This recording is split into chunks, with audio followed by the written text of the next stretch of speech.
अस्सलाम वालेकुम, मैं हूँ रिजवान अशरफ। नोटिफिकेशन का मसला इस वक्त पूरे पाकिस्तान के अंदर पड़ा हुआ है और अब जो नोटिफिकेशन चाहिए field marshal army chief general Asim Munir के लिए बतौर CDFP और बतौर आर्मी चीफ भी, इसके ऊपर क्या डबल गेम हो रही है, इसके ऊपर मामला क्या है और कहाँ पर फंसा हुआ है, और मज़ीद अब कौन सी डेवलपमेंट्स हो रही हैं, मज़ीद अब कौन से नाम सामने आ रहे हैं और मज़ीद अब कौन सी चीज़ें सामने आ रही हैं जिसकी वजह से ये नज़र आ रहा है कि मामलात बिगड़ चुके हैं।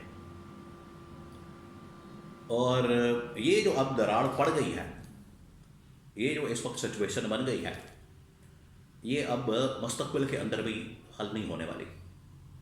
और इस दरार की वजह से नून लीग और पीपल्स पार्टी ने अपने पाँव पर खुद कुल्हाड़ी मार ली है।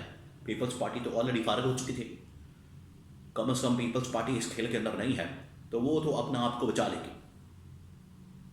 लेकिन नून लीग ने जिस तरीके से एस्टैब्लिशमेंट को इस तरीके से एम्बैरस किया, नोटिफिकेशन जारी ना करके उसके ऊपर उल्टा सियासत करके, ये जो इन्होंने काम किया ये इनके गले पड़ेगा।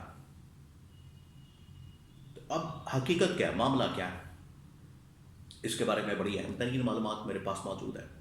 2-3 सहाफ़ियों की जानिब से भी क्लेम किया गया, दावा किया गया, उसकी हकीकत, उसके बारे में बड़ी अहम तरीन मालूमात।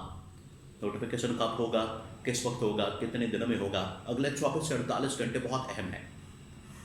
इसके बारे में भी बड़ी अहम तरीन मालूमात मेरे पास मौजूद है। 3-4 खबरें, बहुत बड़ी ब्रेकिंग न्यूज़ मेरे पास है, वो आपके साथ में शेयर करता हूँ। सबसे पहले मैं आपको ये बता दूँ कि एक नून लीग के बड़े ही करीबी सहाफ़ी सार आलम, उन्होंने एक व्लॉग किया, उन्होंने एक वीडियो में इंफॉर्मेशन जारी की और गवर्नमेंट की जानिब से कुछ क्लेम किया, गवर्नमेंट की जानिब से कुछ दावा किया, और उससे इम्प्रेशन ये जा रहा था कि ये नून लीग की टॉप लीडरशिप, खासतौर पर शरीफ ख़ानदान और उसमें भी नवाज शरीफ, जो उनकी सोच है वो शेयर कर रहे हैं। और उसके अंदर उन्होंने बताया कि मसला कहाँ पर फंसा हुआ है। मसला फंसा हुआ है सिविलियन साइड का, इस्टेब्लिशमेंट के साथ तैनाती के ऊपर CDF की, ना सिर्फ CDF की बल्कि आर्मी चीफ की, बल्कि जो इस वक्त मुख्तलिफ पोजीशन उसके बाद बननी है, national strategic command, deputy army chief, फिर उसके बाद हो सकता है कि DGISI की भी अगर जनरल आसिम मलिक की प्रमोशन हो जाती है तो वो सीट भी खाली हो जाएगी। तो ये 3-4 अहम तरीन तैनातियों के ऊपर जो सिविलियन साइड का जो मौक़िफ़ है, या आप कह लें जो नवाज शरीफ का मौक़िफ़ है, वो अब सारा उन्होंने पहले सामने रखा, फिर उसके बाद वो उससे पीछे हट गए। उन्होंने कहा कि नहीं, उन्होंने अपना मौक़िफ़ सामने रखा, उन्होंने अपना एनालिसिस किया, उन्होंने अपनी इंफॉर्मेशन दी। अब कुछ समझ नहीं आ रही क्योंकि उनका जो वजाहती एक किस्म का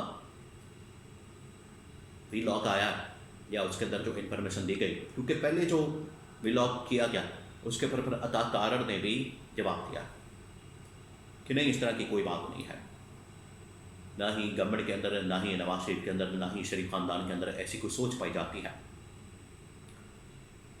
पहले मैं आपको थोड़ी सी वो बता दूँ बात जो अब सारा आलम ने भी की और पूरे पाकिस्तान के अंदर भी इस पर अब बहस हो रही है, बात हो रही है। पहले भी नज़र आ रहा था और बाद में उनका वजाहती बयान और कुछ अहम तरीन मुलाकातें भी। सबसे पहले मैं आपको ये बता दूं कि अब सार आलम ने कहा कि जो प्रॉब्लम है CDF की तैनाती में या CDF के नोटिफिकेशन में, वो क्या हो रहा है, वो ये हो रहा है कि सिविल साइड तो इस बात के ऊपर एग्री है कि CDF का ओहदा बनाना है, CDF को किसी न किसी शख्स को लगाना है। अब की बार अगर हम जनरल आसिम को लगा देते हैं, अगली बार कौन होगा, नंबर 1। अगली बार क्या आर्मी से ही होगा या फिर हम इसको रोटेशन पॉलिसी बना दें। रोटेशन पॉलिसी से मुराद ये, मतलब ये कि इस बार आर्मी से ले लें, अगली बार एयरफोर्स से लिया जा सकता है या नेवी से लिया जा सकता है या नेशनल स्ट्रेटेजिक कमांड का लिया जा सकता है सरबराह, यानी किसी को भी लगाया जा सकता है। और इसका जो प्रोरेगेटिव है, इसका जो इख्तियार है, इसका जो राइट है, इसका जो हक है, वो दे दिया जाए वज़ीर आज़म को कि वज़ीर आज़म एक रोटेशन पॉलिसी के अंदर रखा जाए اس عہدے کو اور وہاں سے کسی کو بھی لا کے بٹھا دیا جا سکتا ہے، اور یہ اختیار دیا جائے سویلین گورنمنٹ کو۔ اب کی بات ٹھیک ہے، ہم آرمی چیف کا نوٹیفیکیشن کر دیتے ہیں، اور انہوں نے بڑی معنی خیز بات کی۔ انہوں نے کہا کہ اس کے اوپر نہ صرف موجودہ جو سویلین گورنمنٹ ہے وہ بات کر رہی ہے، بلکہ کچھ اور لوگوں کی جانب سے بھی یہ رائے دی گئی۔ اور لوگوں سے مراد آپ سمجھ سکتے ہیں کہ ظاہری بات ہے، اس سے جو آپ کی تمام فورسز ہیں، لگتا ہے کہ وہاں سے بھی یہ رائے آئی ہے، وہاں سے بھی یہ اوپینین آیا ہے، وہاں سے بھی یہ بات آئی ہے۔ جس کے بعد انہوں نے یہ اشارہ دیا۔ اس کے بعد پھر عطا کارہ نے جب یہ بات کی کہ نہیں سویلین گورنمنٹ یا نواز شریف، اصل میں اشارہ تو نواز شریف کی طرف تھا، تو انہوں نے کہا کہ نہیں ایسا نہیں ہوا۔ بعد میں پھر انہوں نے وضاحتی بیان جاری کیا، انہوں نے کہا کہ نہیں میرے پاس انفارمیشن ہے، میرے پاس انالیسس ہے، میں نے ڈاٹس کو کنیکٹ کیا، تو یہ ساری بات ہے۔ لیکن ایک بات تو طے ہے، ایک بات بالکل طے ہے کہ اس وقت جو پاکستان کے اندر یہ کرائسس پیدا ہو چکا ہے، یہ 4-5 اہم ترین تعیناتیوں کے اوپر مسئلہ بنا ہوا ہے۔ کس کو لگانا ہے، کیسے لگانا ہے، تعیناتی کا اختیار کس کے پاس ہوگا، کہاں سے اس کو لایا جائے گا، پروموٹ کیا جائے گا۔ اب کی بار نہیں، یہ ایک پرماننٹ مسئلہ بنا دیا جائے، معاملہ بنا دیا جائے، اور اس کے اوپر کام کیا جائے۔ اب فیصل واڈا کی جانب سے، فیصل واڈا نے حامد امیر کے شو میں ایک بہت بڑا انکشاف کیا۔ انہوں نے کیٹیگوریکلی بتا دیا کہ یہ جو نوٹیفیکیشن کا معاملہ اس وقت پھنسایا ہوا ہے، یہ نوٹیفیکیشن اب گلے سے حلق سے بھی نکالا جائے گا۔ تو اتنا سخت قسم کا بیان، اس کا آنا، اس کا دیا جانا، یہ پھر آپ سمجھ سکتے ہیں کہ نوٹیفیکیشن کے اوپر مسئلہ بنا ہوا ہے۔ اور حلق سے نکالنے والی بات، یہاں سے آپ سمجھ سکتے ہیں کہ نوٹیفیکیشن ایشو بنا ہوا ہے، اس کی تعیناتیوں کے اوپر، اس کے اپوائنٹمنٹ کے اوپر، کس کو لگانا ہے، کیسے لگانا ہے، کب لگانا ہے، اس کی کمانڈ کے اوپر کون سی شخصیت ہوگی، کون سے ادارے سے ہوگی، یہ تمام چیزیں